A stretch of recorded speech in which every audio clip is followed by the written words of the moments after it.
Sir, गेल्या काही दिवसांपासून छत्रपती शिवाजी महाराजांवरती सातत्याने वेगवेगळी विधानं जी आहेत, वादग्रस्त विधानं समोर येताना पाहायला मिळतात. आमदार संजय गायकवाड यांनी थेट सरळ प्रकाश अंबी यांना धमकी दिली, फोनवरतून शिवीगाळ केली की छत्रपती शिवाजी महाराजांचा एकेरी उल्लेख कशा पद्धतीने होऊ शकतो. कॉम्रेड पानसरेंच्या पुस्तकाला त्या सगळ्या संदर्भात विरोध सुद्धा केलेला होता त्यांनी त्या नावाला.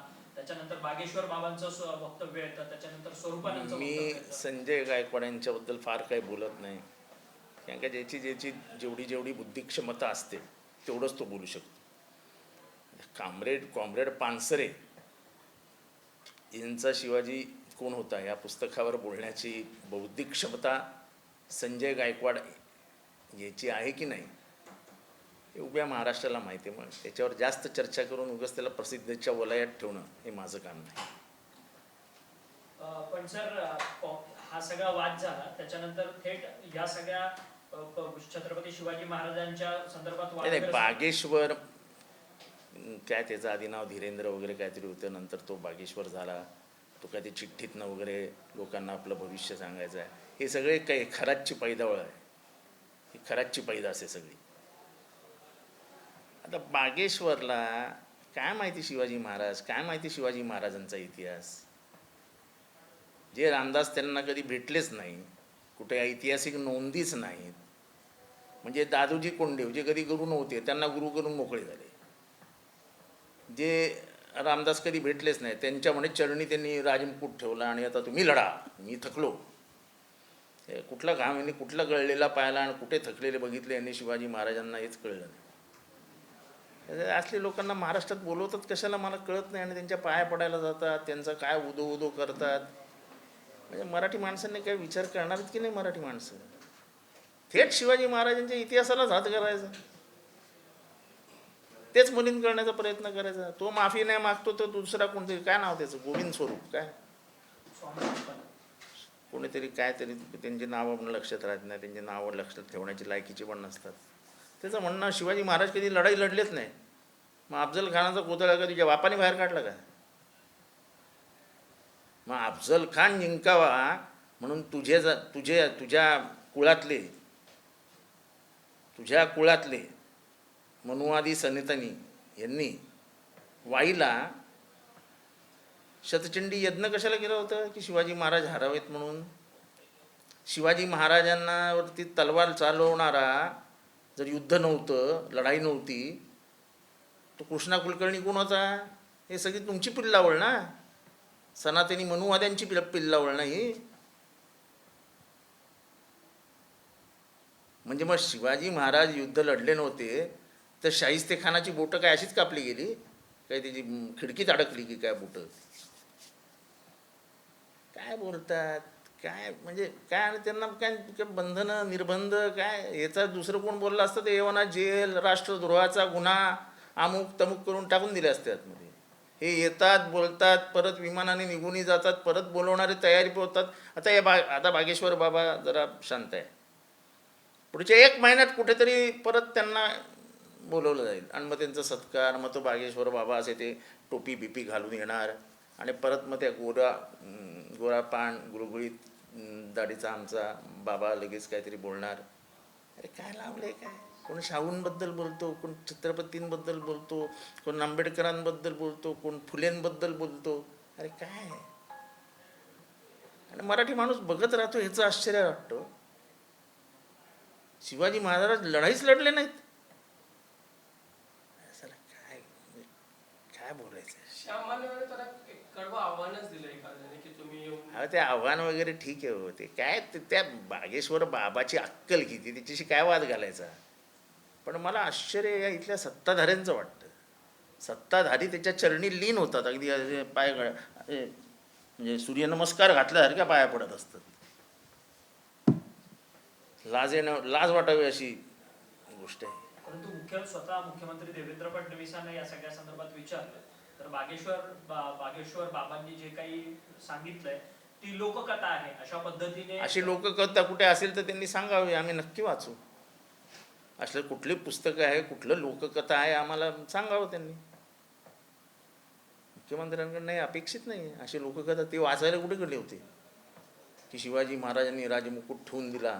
असं कुठलं, म्हणजे त्यांनी पहिली तर कधी राजमुकुट घातला होता का, हा प्रश्न उभा राहतो.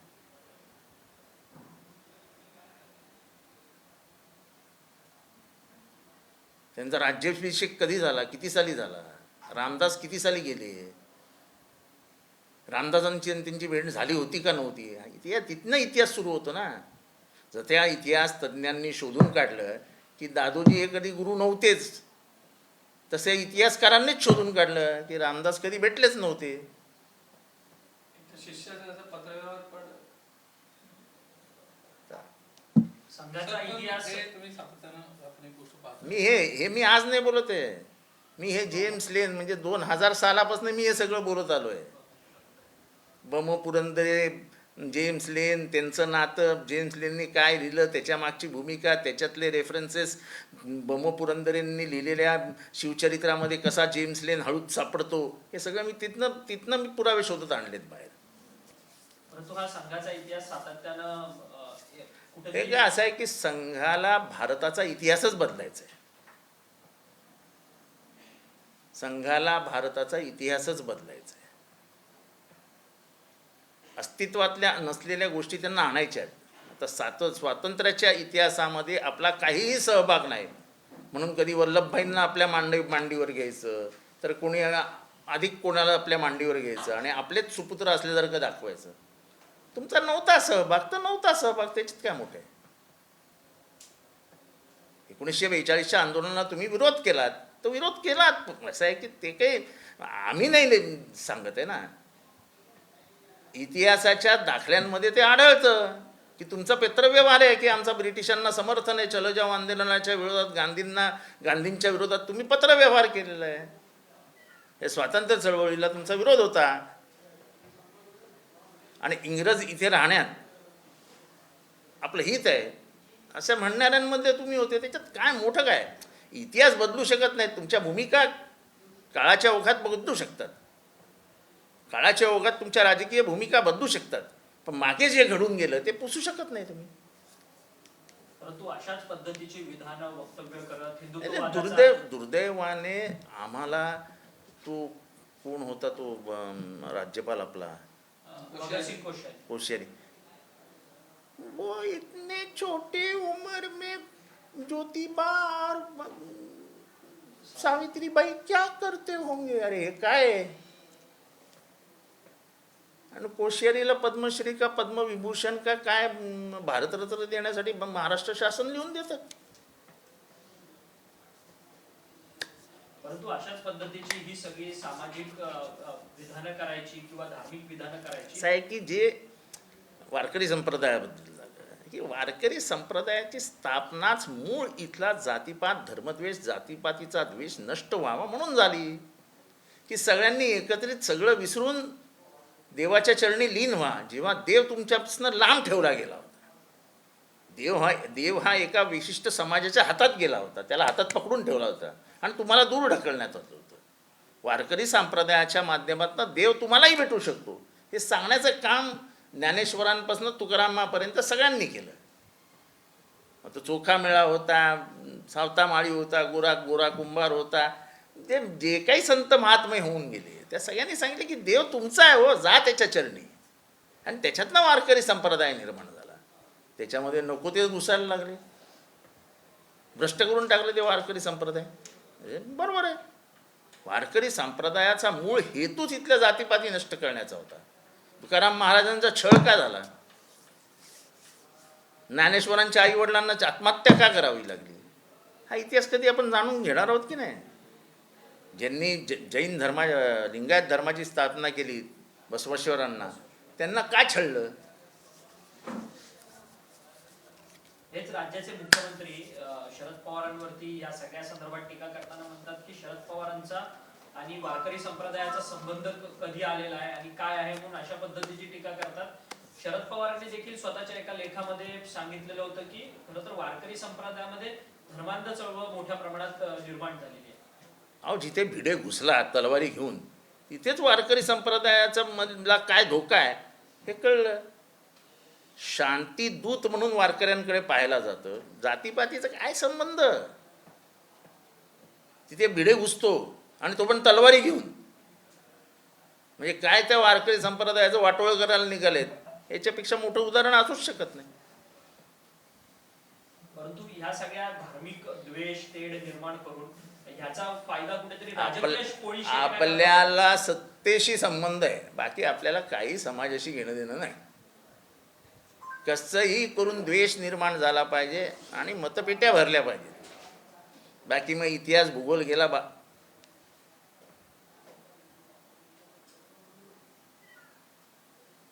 इतका सरळ आणि स्पष्ट येतोय. परंतु या सगळ्यामध्ये कुठेतरी सामाजिक तेढ निर्माण झाल्यावरती संपूर्ण सोशल फॅब्रिकेशन बिघडत नाही. सोशल फॅब्रिक जोपर्यंत बिघडत नाही महाराष्ट्राचं, तोपर्यंत आपल्या मतपेट्या भरल्या जाणार नाहीत हे त्यांना माहिती आहे. आणि म्हणून कायम सोशल फॅब्रिक मराठा विरुद्ध धनगर, धनगर ओबीसी विरुद्ध मराठा, मराठा विरुद्ध अमुक, ओबीसी विरुद्ध तमुक, या लढाया लढत लावल्या ना त्यांनी.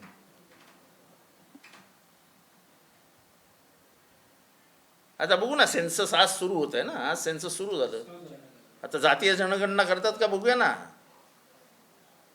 सेन्ससमध्ये हा प्रश्न येणार आहे का तुम्ही कुठल्या जातीचे आहात, तुम्ही इतर मागासवर्गीय आहात का? तुमची जनगणना जातीय जनगणना करताना मागासवर्गीयांची जनगणना होणार आहे का?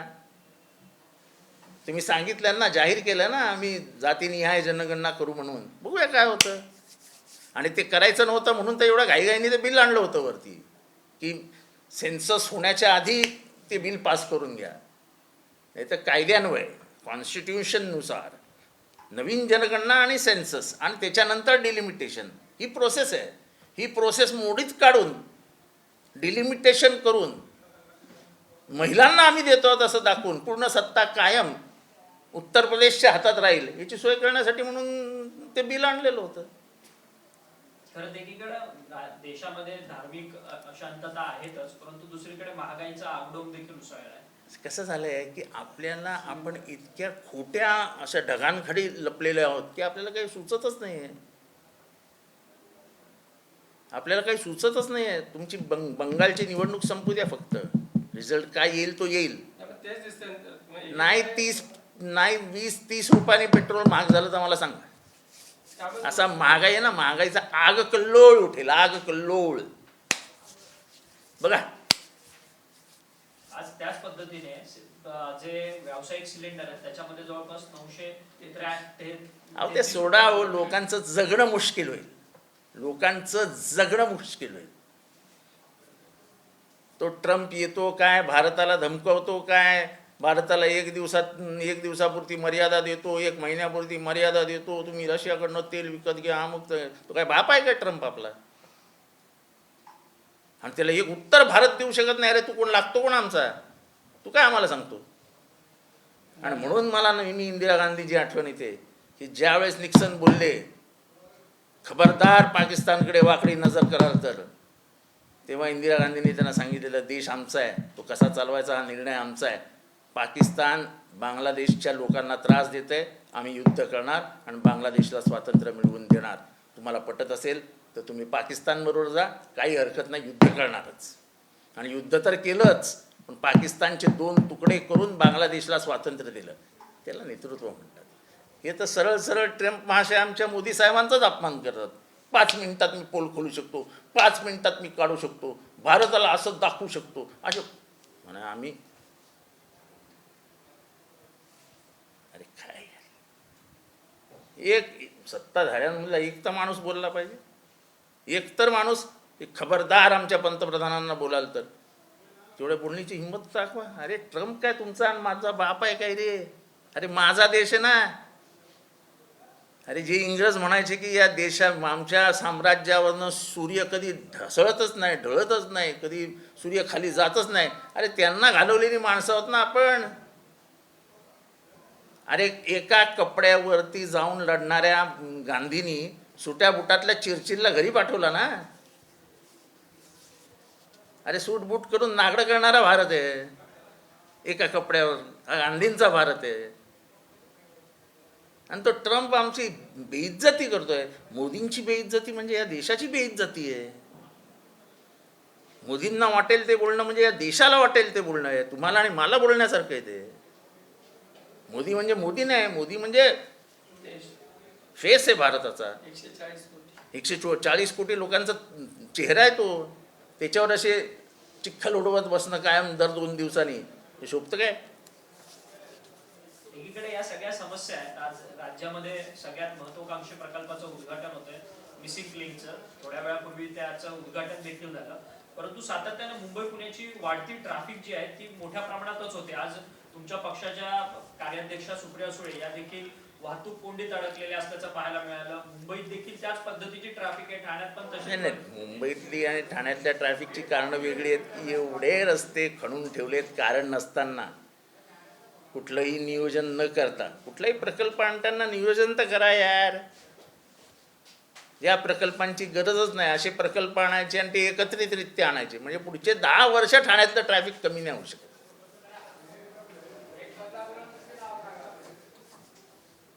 काय करणार तुम्ही? या सगळ्या संदर्भात खरं तर वाहतूक विक्री पण मोठ्या प्रमाणात होते. या सगळ्या वाहतूक विक्रीच्या संदर्भात एकंदरीत एक मोठी पॉलिसी आणणं गरजेचं आहे, कारण की रस्त्यावर मोठ्या प्रमाणात तुम्हाला काहीतरी मेजर चेंजेस आणल्याशिवाय तुम्ही ट्रॅफिकवर बोलूच शकत नाही. Traffic is a big game. म्हणजे तो उगाच सरकारवर टीका करण्यात काही अर्थ मला वाटत नाही. परंतु मुंबई ठाण्याच्या बाबतीत सरकार जबाबदार आहे, पण ते लोणावळा खंडाळा वगैरे सुट्टीचे हे म्हणजे आज उद्या परवा सुट्टी आहे, त्यामुळे मुंबईतल्या भरामसाठ लोक ही पुण्याच्या दिशेने जातात, नाशिकच्या दिशेने जातात. 3-4 दिवस सुट्टीचे काढून मग परत मुंबईला येतात. त्याच्यामुळे आजचा दिवस हा ट्रॅफिकचा कालच्या संध्याकाळपासून आजच्या संध्याकाळपर्यंत ट्रॅफिक असणारच आहे, गृहीत धरूनच चालायला. परंतु खरं तर इन्फ्रा मॅनकोन राज्यात ही सगळी सध्या चढाओढ पाहायला मिळते.